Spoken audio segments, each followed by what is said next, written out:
বন্ধুরা, আমি আজকে আপনাদেরকে ট্রান্সফরমার ছাড়া একটি 7 ভোল্ট পাওয়ার সাপ্লাই তৈরি করে দেখাবো। তো আমাদের লাগবে একটা 105K 450 ভোল্ট পিএফ ক্যাপাসিটর, একটি 1 মেগা ওহম রেজিস্ট্যান্স এবং লাগবে 4টি ডায়োড N4007।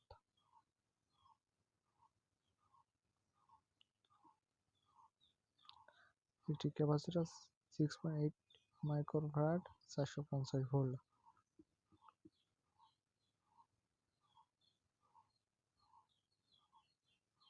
একটি রেজিস্ট্যান্স 10 ওহম এবং একটি জেনার ডায়োড 7 ভোল্ট।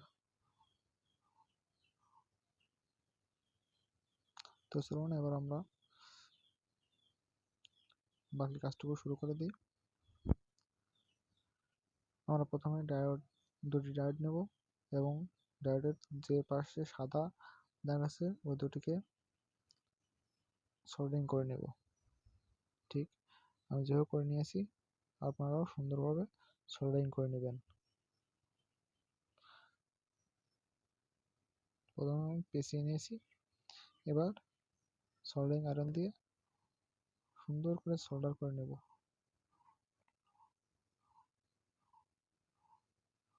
তো বন্ধুরা, আমাদের ডায়োড দুটি খুবই সুন্দরভাবে সোল্ডারিং হয়ে গেছে। এবার আমরা আর দুটি ডায়োড নেব। পূর্বের নাই এবার কালো পাশে দুটি ডায়োডকে একসাথে পেঁচিয়ে নেব এবং সোল্ডারিং আয়রন দিয়ে সুন্দর করে সোল্ডারিং করে নেব। দেখুন আমি যেভাবে সোল্ডারিং করছি ঠিক আপনারাও একইভাবে সোল্ডারিং করে নেবেন।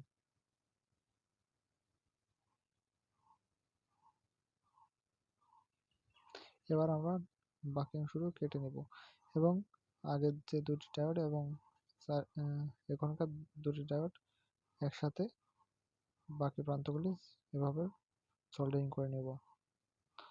এর এর একটি পাশে পজিটিভ এবং একটি পাশে নেগেটিভ, অর্থাৎ সাদা টার্মিনাল থেকে পজিটিভ সাপ্লাই বের হবে এবং কালো পাশ থেকে ব্যাটারির নেগেটিভ প্রান্ত বের হবে। দুটি প্রান্ত এসি। এবার আমরা ক্যাপাসিটরটিকে যে পাশে মাইনাস ওইটাকে সাদা পাশে কালো পাশে সোল্ডারিং করব এবং যে পাশে কোনো চিহ্ন নাই ক্যাপাসিটরের সেটি পজিটিভের সাথে সাপ্লাই করব, সংযুক্ত করব।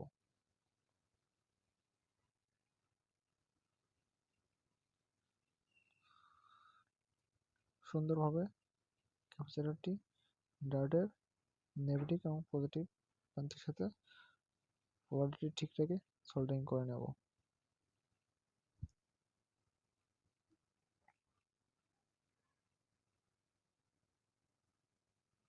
দেখুন আমি কিভাবে সোল্ডারিং করেছি, নেগেটিভের সাথে নেগেটিভ এবং পজিটিভের সাথে পজিটিভ। এবার আমরা পিএফ ক্যাপাসিটরের সাথে 1 মেগা ওহম রেজিস্ট্যান্সটি সোল্ডারিং করে নেব। এবার এসি লাইনের, অর্থাৎ আমি যেভাবে সোল্ডারিং করছি আপনারাও ঠিক একইভাবে সোল্ডারিং করে নেবেন।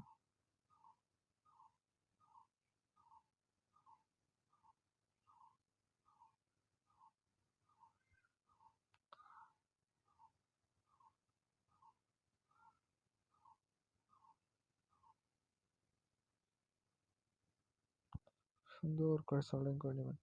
ক্যাপাসিটর যেখানে সংযুক্ত আছে সেই টার্মিনাল বাদে যে কোনো একটি প্রান্তে।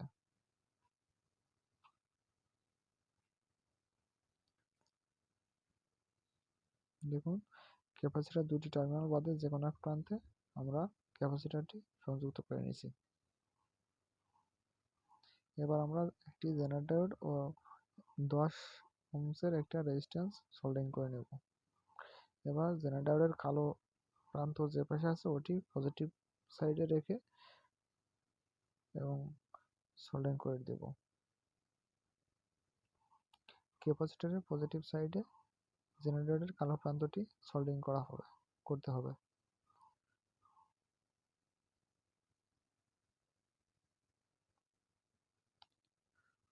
এবং এই দুটি আমাদের মূলত ব্যাটারি পজিটিভ এবং নেগেটিভ টার্মিনাল বের হবে এখান থেকে। এই যে ক্যাপাসিটর যে পাশে মাইনাস চিহ্ন দেওয়া আছে, এই পাশ থেকে আমাদের ব্যাটারির নেগেটিভ প্রান্ত বের হবে এবং অপোজিট প্রান্ত থেকে পজিটিভ।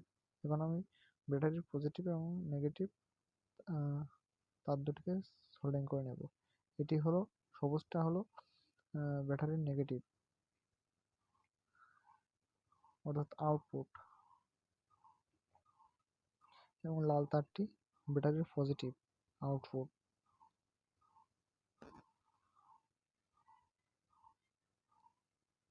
দেখুন আমি খুব সুন্দরভাবে সোল্ডারিং করে নিয়েছি। এবার আমরা এসি লাইনের অর্থাৎ পাওয়ার সাপ্লাইকে সোল্ডারিং করব। তার জন্য একটা এসি কট লাগবে, এরকম যে কোনো একটি তার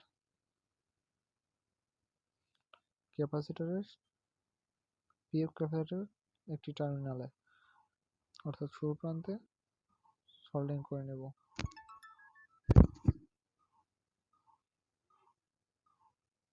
দেখুন আমি যেভাবে সোল্ডারিং করি ঠিক আপনারাও এভাবে সোল্ডারিং করে নেবেন।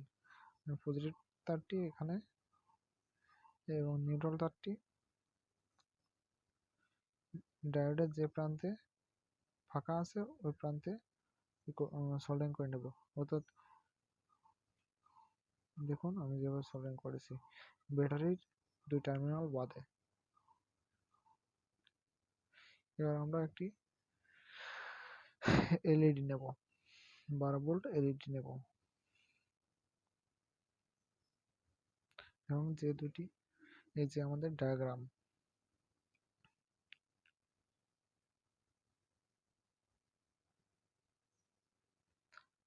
পজিটিভের সাথে পজিটিভ এবং নেগেটিভের সাথে নেগেটিভ বাল্বের তার দুটি সংযোগ করব।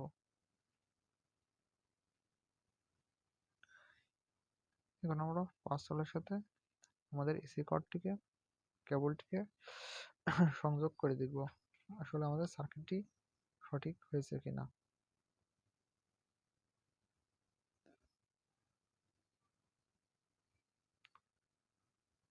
এখন আমি পাওয়ার সাপ্লাইয়ের সাথে সংযুক্ত করতে যাচ্ছি।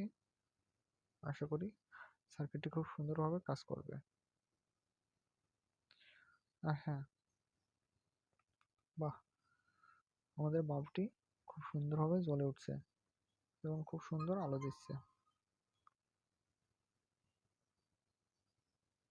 পাওয়ার সাপ্লাইটিকে খুলে দিলে বাতিটি বন্ধ হয়ে যাবে।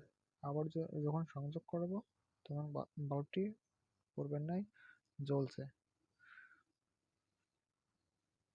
তবে এই সার্কিটে কখনোই সরাসরি হাত দিবেন না, তাহলে একটা শক লাগতে পারে।